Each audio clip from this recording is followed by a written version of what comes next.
Hello everyone, welcome to my YouTube channel Technical Asif, and in this session we are going to read and learn the concept of class 9 chapter 4 physics work energy and power.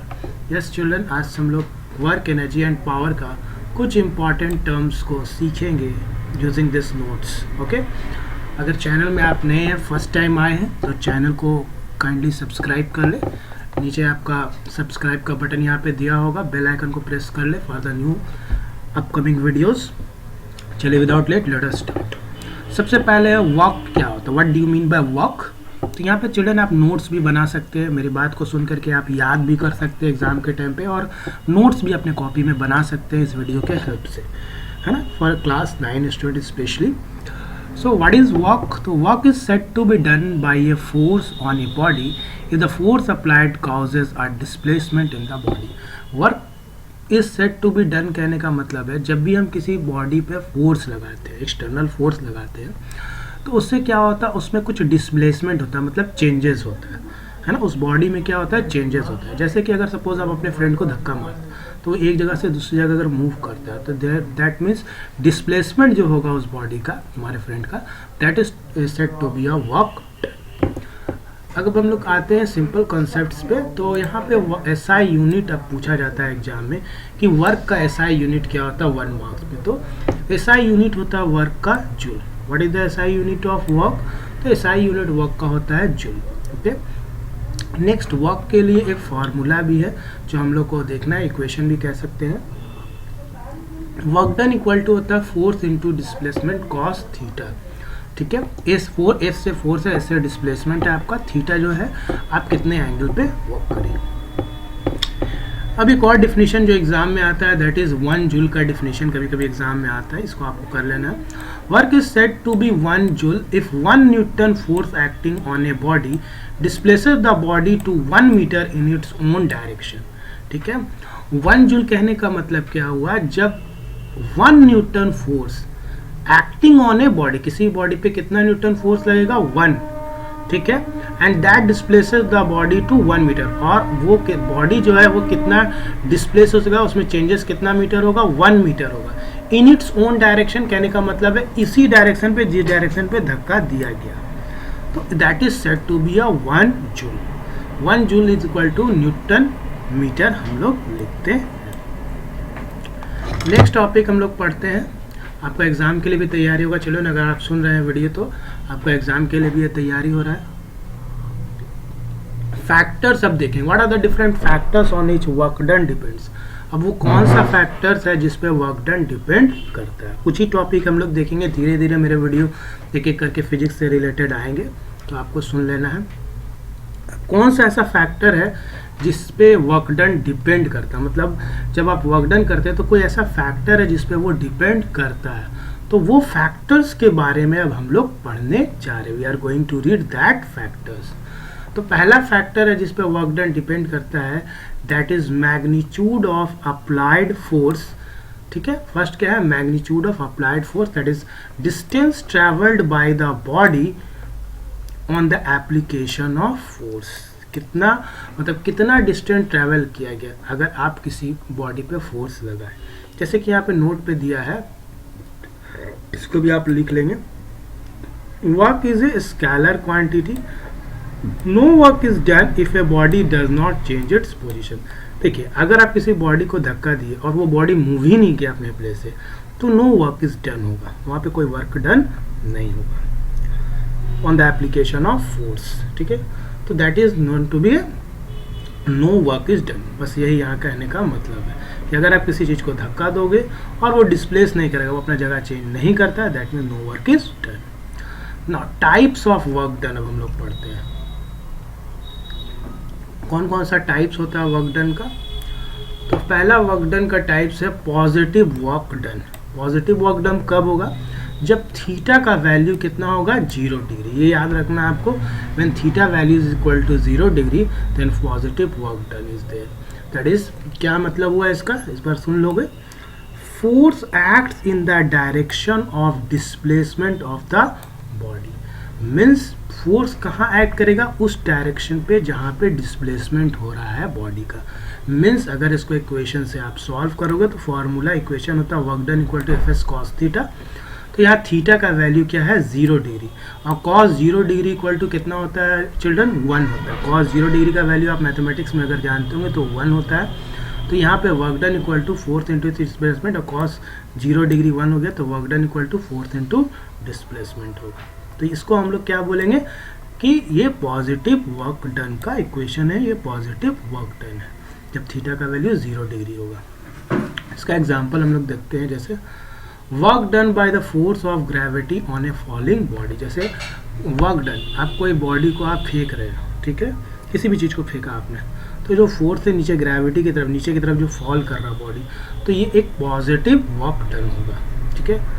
Net होगा वार work done by winning team is positive. इसको winning team जो होगा उसको हम लोग क्या बोलेंगे, पॉजिटिव बोलेंगे। निगेटिव वर्क डन, अब सेकंड हम लोग देखते हैं निगेटिव वर्क डन। जब थीटा का वैल्यू कितना होगा 180 डिग्री है, जब थीटा का वैल्यू 180 डिग्री होगा तो ये आपको याद रखना है कि तब आपका वर्क डन क्या होगा, निगेटिव। मीन्स यहाँ पे force act opposite to the, यहाँ पे सेम डायरेक्शन पे था 0 डिग्री में, यहाँ पे opposite to the displacement of the body होगा। देखिए यहाँ पे क्या था, act in the direction of displacement of the body, और यहाँ पे क्या है, यहाँ पे दिया हुआ force acts opposite to the displacement of the body. Means जो बॉडी है उसके अपोजिट डायरेक्शन में मूवमेंट होगा फोर्स लगाने पे। मीन्स आप उसको ढकेलोगे आगे तो वो पीछे आ रहा है, मतलब कहने का मतलब ये है वो निगेटिव की तरफ, मतलब पीछे की तरफ आ जा रहा है। तो यानी कि जब निगेटिव वैल्यू की तरफ आएगा तो उसको हम लोग निगेटिव वर्क डन बोलेंगे। तो यहाँ पे अगर आप देखो थीटा का वैल्यू को पुटअप करोगे तो 180 डिग्री, तो कॉस 180 डिग्री मैथमेटिकल टेबल में आप देखोगे, ट्रिग्नोमेट्रिकल टेबल में, तो -1 होता है उसका वैल्यू। तो work done equal to due to -1 minus F S हो जाएगा, ठीक है। इसका एग्जांपल देखिए, tug of war work done by losing team is negative, जो हारेगा टीम उसको नेगेटिव बोलेंगे।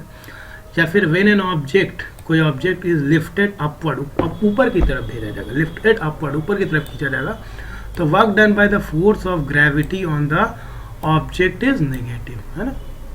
आप जब किसी बॉडी को लिफ्ट अपवर्ड की तरफ खींचोगे तो यहाँ पे जो फोर्स है अपवर्ड की तरफ जा रहा है, तो यानी कि आपका कहने का मतलब है यहाँ पे वर्क डन क्या होगा चिल्ड्रन, निगेटिव, और ऊपर से नीचे आएगा तो पॉजिटिव 0 डिग्री पे, ठीक है। तो ये आपको सिंपल सा कॉन्सेप्ट है, समझ लेना है, कॉपी में आप लिख लो चिल्ड्रन इस कॉन्सेप्ट को, वेरी इजी टू लर्न।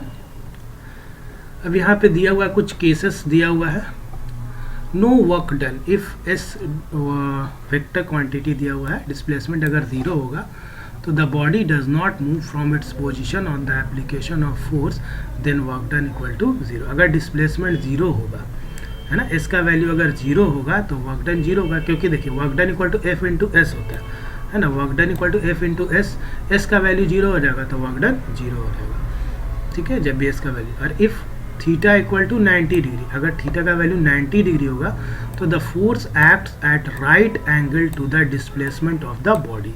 तो फोर्स कहाँ एक्ट होगा, right angle to the displacement, मतलब बॉडी के, मतलब जो एंगल होगा वो किस पे होगा, राइट एंगल पे होगा। यानी यहाँ पे कॉस थीटा का वैल्यू 90 डिग्री आप रखोगे तो कॉस 90 डिग्री 0 होता है, तो वर्क डन क्या होगा 0। तो ये भी आपको याद रखना, जब थीटा का वैल्यू 90 डिग्री होगा, कॉस 90 डिग्री हो जाएगा इक्वेशन में, तो force at right angle to the displacement of the body, तो इन दैट केस भी वर्क डन क्या होगा चिल्ड्रन, 0 हो जाएगा। ये आपको याद रखना होगा। देन इसका एग्जांपल यहाँ पे देख सकते हैं, जैसे 90 डिग्री के लिए, work done by force of gravity on a box lying on the roof of a moving बस इज 0। अब बोल रहा है कि work done by the force of gravity on a box, एक बॉक्स है जो कहाँ रखा गया है, कोई मूविंग बस के छत पे, तो मूविंग बस के छत पे है, तो आपका यहाँ थीटा का वैल्यू 90 डिग्री हो जाएगा, that's why we can say the work done क्या होगा, 0 होगा बस का, ठीक है। या work done by force gravity on a moving aeroplane, अगर कोई मूविंग एरोप्लेन है तो उसका भी वर्क डन क्या होगा, 0। तो एक मार्क्स का ये छोटा छोटा क्वेश्चन है, आपको इसको देखना चाहिए, ठीक है। When a person pushes A wall, अगर कोई पर्सन धक्का दे रहा है किसको, दीवार को, but fails to move the wall, लेकिन वो वॉल को मूव नहीं कर पा रहा है, मतलब वर्क डन क्या है, 0 है ना। तो ये सिंपल सा कंसेप्ट है चिल्ड्रन, आपको करना चाहिए, ठीक है। न्यूमेरिकल कुछ दिया हुआ है यहाँ पे, एक छोटा सा न्यूमेरिकल आप देख लीजिए। A coolie lifts a box, है ना, बॉक्स ऑफ 15 kg, 15 kg का बॉक्स उसने उठा लिया coolie, from the ground to a height of 2 metre, ground से जिसका हाइट कितना है 2 मीटर। एक कूली है उसने एक बॉक्स उठाया जिसका वजन 15 किलो है, from the ground to a height of 2 metre, और हाइट कितना है उसका 2 मीटर है ग्राउंड से, ठीक है, नीचे समतल से ऊपर की तरफ 2 मीटर का उसका हाइट ना। तो अब बोला calculate the work done by the coolie on the box, तो कूली का क्या वर्क डन होगा बॉक्स पे ये आपको निकालना है। तो यहाँ पे आप देखोगे कि मास जो है आपका, बॉडी का जो मास है, वेट है, वो कितना केजी है, 15 केजी। डिस्प्लेसमेंट एस का वैल्यू कितना है, 2 मीटर दिया हुआ है, ठीक है। Acceleration due to gravity G का वैल्यू होता है 10 मीटर पर सेकंड स्क्वायर। तो यहाँ पे फॉर्मूला आप लगाओगे force equal to mass into acceleration का, ठीक है। तो क्योंकि आपको मास पहले फोर्स निकालना होगा वर्क डन के लिए, तो हम लोगों को वर्क डन निकालने के लिए एफ एस कॉस थीटा का फॉर्मूला होता है, यहाँ पे आप देख पा रहे हैं कि F S cos theta formula होता है। तो इसके लिए आपको सबसे पहले क्या करना होगा कि आपको यहाँ पे फोर्स नहीं पता है, तो फोर्स आपको निकालना पड़ेगा चिल्ड्रन। तो फोर्स का फॉर्मूला होता है मास इनटू एक्सेलरेशन, आप जानते हैं। तो यहाँ मास आपको दिया हुआ है 15 केजी, है ना, और ए एक्सेलरेशन है ना ड्यू टू ग्रेविटी, ए का मतलब जी हुआ, जी का वैल्यू होता है 10 मीटर पर सेकंड स्क्वायर। तो force equal to mass into acceleration से आप यहाँ वैल्यू निकाल लीजिए। नाउ वर्क डन का फॉर्मूला आप क्या होता है, एफ एस कॉस थीटा। तो फोर्स का वैल्यू आपने निकाला 150 न्यूटन लिख दिए, एस का वैल्यू देखिए 2 मीटर यहाँ पे दिया हुआ है क्वेश्चन में, और थीटा का वैल्यू यहाँ पे क्या होगा, 0 डिग्री होगा, ठीक है। लिफ्ट कर रहा बॉक्स, ये थीटा का वैल्यू क्या होगा, 0 डिग्री। तब इन दोनों को मल्टीप्लाई करोगे तो 300 आएगा, यानी 300 जूल इसका वर्क डन होगा, ठीक है। तो this is one of the numerical of the chapter, ठीक है। और इसके बाद फिर और भी क्वेश्चंस यहाँ पे दिए हुए हैं, न्यूमेरिकल क्वेश्चंस को हम लोग बोर्ड पे देखेंगे चिल्ड्रन। अभी के लिए मैंने शॉर्ट में वीडियो बनाया, आपको वीडियो अच्छा लगेगा, अगर आपको अच्छा लगता है तो मैं और वीडियो इस तरह का बनाऊंगा वर्क डन से रिलेटेड। अभी इतना ही बड़ा वीडियो है, मैंने शॉर्ट में बनाया है। आपको अगर समझ में आया तो आप कमेंट में लिखिए, और आपको वीडियो चाहिए तो आई विल एक्सप्लेन इट, ठीक है। अगर आपको बोर्ड में चाहिए तो बोर्ड में भी मैं एक्सप्लेन कर सकता हूँ, और नहीं तो आप यहाँ पे अगर आपको समझ में आ रहा है PDF से तो इट्स गुड, है ना। आपको न्यूमेरिकल में कहीं प्रॉब्लम है या कुछ तो आप कमेंट में पूछ सकते हैं। वीडियो अच्छा लगे तो लाइक शेयर सब्सक्राइब करना, यहाँ सब्सक्राइब का बटन है, सब्सक्राइब बटन पे क्लिक कर लीजिए, और न्यू नोटिफिकेशन के लिए बेल आइकन को प्रेस कर लें। तब तक के लिए thank you for watching, like share subscribe करते रहना चिल्ड्रन, थैंक यू।